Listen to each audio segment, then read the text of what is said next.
Hey guys, this is Alex703 Rockstar, and I am back. Treason as activists, greedy and ravenous. We face off, wage war, and beat up on pacifists. He's the compassionate, and he's the antagonist. Album review 41, Les Savy Fav's Root for Root. Now, you all know I'm a big Les Savy Fav fan, as I showed when I bought their album Go Forth and showed it in a pickups video. And this is their 5th studio release, released on Frenchkiss Records. It is called Root for Root. Now, between the album that I showed you, Go Forth, and their next album, Let's Stay Friends, 6 years passed, and you can tell that the band changed over those 6 years. It seemed like they sort of matured. They changed up their sound a little. They sound less like Fugazi, more like themselves. Less explosive, though, but more nuanced. And on Root for Ruin, they continue that trend that they began on Let's Stay Friends. This album does have its explosive moments, but they always feel a lot more controlled than on their first 3 albums. But whether that's a good or bad thing, it varies in people's minds.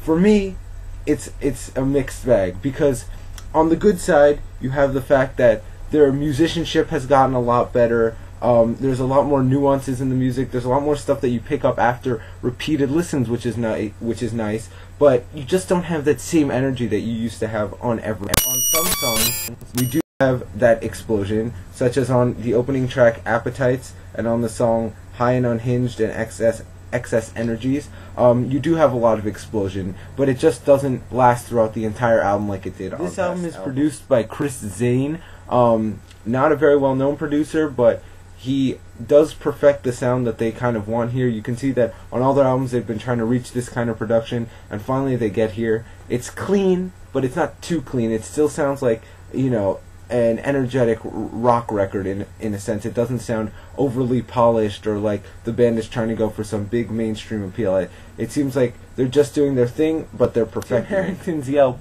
is still one of the best, singing voices in music, in my opinion. No one else can really match this yelp, and before that was what distinguished them from other bands such as Nation of Ulysses or Fugazi. But now they really have carved out their own sound since Let's Stay Friends. They really have become Les Savy Fav, and so in that sense, it's good. They don't just seem like a cover band that started writing their own songs that sound exactly like the bands they were covering. But in another sense, Fugazi and Nation of Ulysses are good bands to emulate yourself after. So this isn't perfect because it feels like there is sort of a bit of a lack of ideas on this album. And there are certain songs on here that you thought you would never really hear from Les Savy Fav, such as Let's Get Out of Here. That song is just wow. Repeated listens, this album doesn't prove itself.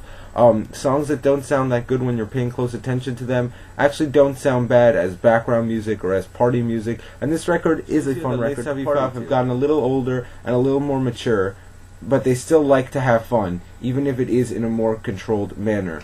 I would recommend this for any Les Savy Fav fan, but if you are just getting into the band, I would recommend their first of all, I would recommend Let's Stay Friends, because it's better than this album if you want to hear this kind of sound.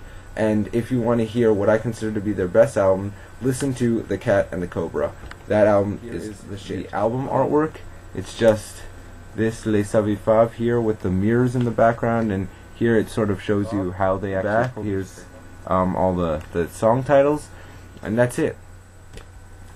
By the way, I give this album a 7 out of 10.